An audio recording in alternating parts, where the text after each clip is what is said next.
Well, you mentioned 2022, but of course you didn't mention 2023, and presumably the reason you didn't mention 2023 just then is that in 2023 the numbers actually fell. We got them down by about 30%. That was partly because actually the Belgians begun to intercept people more effectively, but we also started returning people to Albania, which at the time was the main source country. So in 2023 we got the numbers down by a third. The Rwanda scheme was ready to go, but Starmer cancelled it, and what has happened now? Labour are in office, the numbers have surged. They've gone up by 40%, and this year so far it's the worst ever.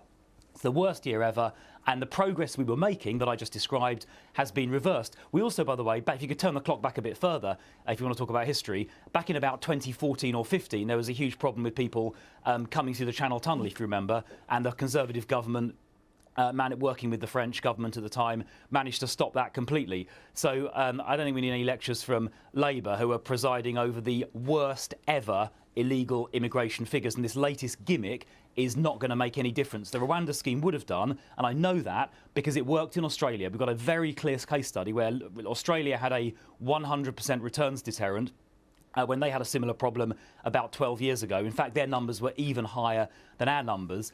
And when they implemented a Rwanda-style scheme, they used an island called Nauru rather than Rwanda, but the principle was the same. Okay, within a few months, it completely stopped. Just to be clear.